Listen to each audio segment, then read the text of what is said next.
After months of Russian officials bragging about destroying Ukrainian energy facilities, the war has turned full circle.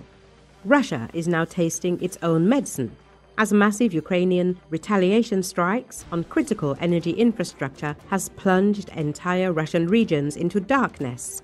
In Belgorod, chaos reigns, and what Russia inflicted on Ukraine in previous winters is now being inflicted on Russia itself, and this time it is Moscow declaring a national emergency. RFU news media outlet says Belgorod Governor Vyacheslav Gladkov urged residents to find alternative power sources and rely on generators after Ukrainian missiles and drones wiped out the city's main power systems.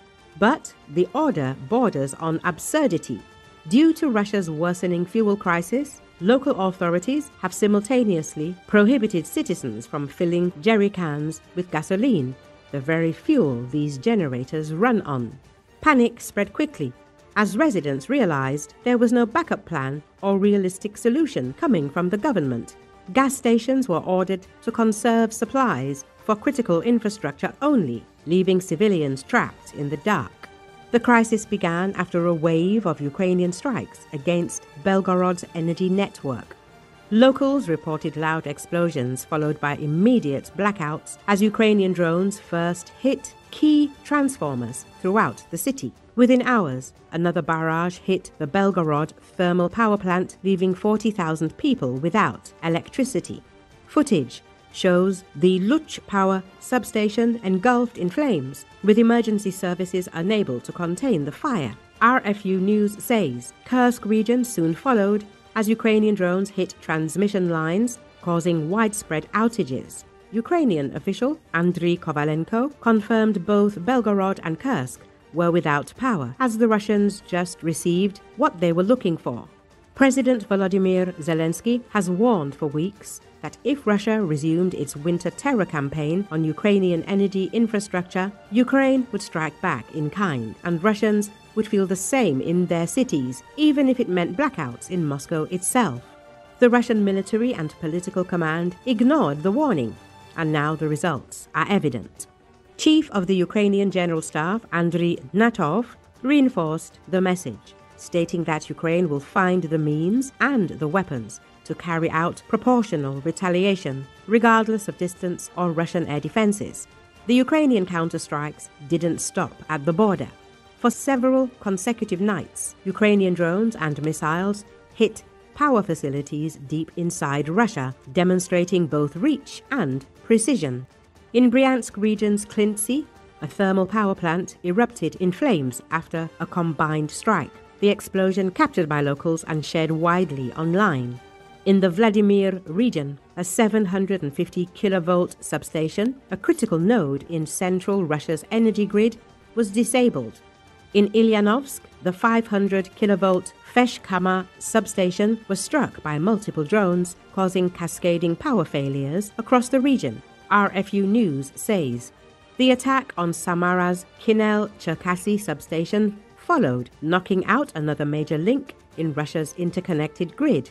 Hours later, Volgograd's Balashovkaya substation went up in flames, disrupting the power transfer from the Volskaya hydroelectric station.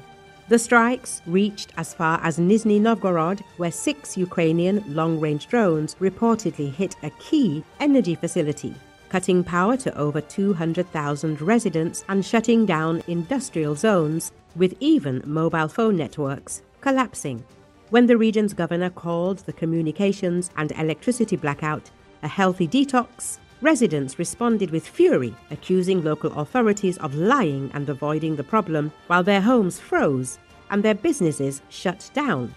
Moscow's official line is denial, yet the scale of damage is undeniable. Emergency crews are stretched thin, fires rage across several substations, and the power grid is fragmented under sustained pressure. With the first snow falling, many regions are facing rolling blackouts, and local governments have begun rationing electricity to critical infrastructure only. Overall, Ukraine's message is clear, and for every blackout Russia causes, it will face one at home.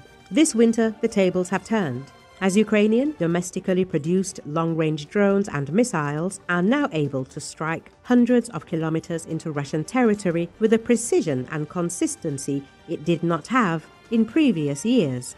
After months of ignoring warnings, Russia is now forced to experience what it once weaponized: darkness, cold, and fear, RFU News reports.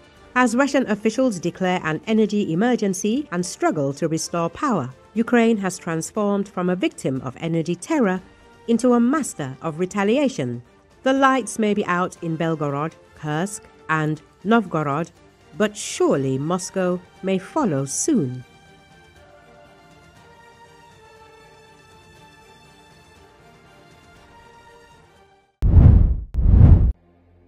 Britain's King Charles III met Ukrainian President Volodymyr Zelensky at Windsor Castle on Friday ahead of talks with 24 European leaders who have pledged military help to protect Ukraine from future Russian aggression. According to Associated Press, the meeting hosted by British Prime Minister Keir Starmer is also due to discuss ways of helping protect Ukraine's power grid from Russia's almost daily drone and missiles attacks as winter approaches,